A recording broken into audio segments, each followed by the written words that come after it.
Soviet সেনারা যখন Berlin শহর ঘিরে ফেলেছিল, একের পর এক ফ্রন্ট থেকে আসছিল পরাজয়ের খবর।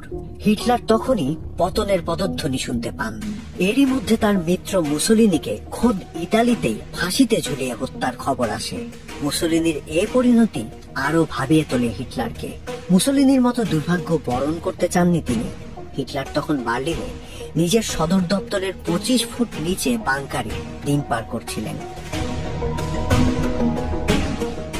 বুঝতে তখন আর বাকি নেই, শেষ রক্ষা আর হচ্ছে না। হিটলার চূড়ান্ত সিদ্ধান্ত নিয়ে নিলেন। বাংকারের সেই নির্দিষ্ট কক্ষ থেকে শোনা গেল গুলির শব্দ। রেডিওতে ঘোষণা এলো, নাৎসি নেতা হিটলার মারা গেছেন। এরপরই তার মৃত্যু ঘিরে সৃষ্টি হয় নানা ষড়যন্ত্র তত্ত্ব। কেউ কেউ এমনও বলেন হিটলার আত্মহত্যা করেননি, পালিয়ে গেছেন। কিন্তু আসল সত্যিটা কি?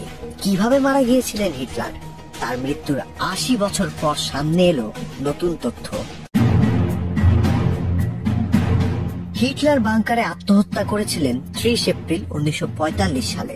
প্রথমে বিষাক্ত সায়ানাইড ক্যাপসুল মুখে দিয়েছিলেন এবং এরপর নিজের মাথায় গুলি করেছিলেন। তার দেহ পুড়িয়ে ফেলার নির্দেশও দিয়েছিলেন তিনি। হিটলারের মৃত্যুর 80 বছর পর এইসব নতুন তথ্য দিয়েছেন হ্যামবুর্গ অ্যাপেনডর্ফ বিশ্ববিদ্যালয় মেডিকেল সেন্টারের ফরেনসিক মেডিসিন ইনস্টিটিউটের সাবেক পরিচালক অধ্যাপক ডক্টর ক্লাউস পুশেল। 20 মার্চ ডেটোড গেট উভালাইশন নামের নতুন একটি বইও প্রকাশ করেছেন তিনি, যেখানে বলা হয়েছে হিটলারের মৃত্যুর না জানা অনেক কথা। পুশেল তার বইয়ে লিখেছেন, হিটলারের মুখের ভেতর কাঁচের টুকরো পাওয়া গিয়েছিল, যা থেকে বোঝা যায় তিনি পটাশিয়াম সায়ানাইডের অ্যাম্পুল কামড়েছিলেন। কামড় দিয়ে সায়ানাইড চিবিয়ে খোলার পর তার হাতে 2 মিনিট পর্যন্ত সময় ছিল। সেই সময় তিনি নিজের মাথায় গুলি করেন। মাথার খুলির আঘাতের ভিত্তিতে পুশেলের অনুমান হিটলার তার মাথার ডান দিকে 7.65 মিলিমিটার ক্যালিবারের ওয়ালথার পিস্তল দিয়ে গুলি করেছিলেন। তবে পটাশিয়াম সায়ানাইডই কি তার প্রাণঘাতী ছিল, নাকি হিটলার খুব দ্রুত নিজের মাথায় গুলি করে মারা গিয়েছিলেন, তা এখনো স্পষ্ট নয়। পুশেলের মতে মৃত্যু নিশ্চিত করার জন্য হিটলার একই সঙ্গে 2টি প্রাণঘাতী পদ্ধতি ব্যবহার করেছিলেন।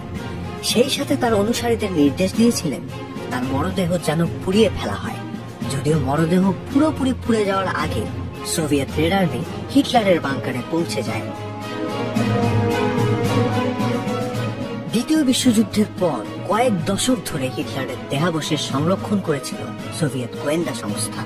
বেশ কয়েকবার কবর দেওয়া হয়েছিল এবং কয়েকবার কবর থেকে তোলা হয়েছিল। 1991 সালে বন্ধ হয়ে যায় সোভিয়েত সিক্রেট সার্ভিস সদর দপ্তর। এর আগে মাটি চাপা দিয়ে রাখা হিটলারের দেহাবশেষ পুড়িয়ে ফেলার নির্দেশ দেওয়া হয়।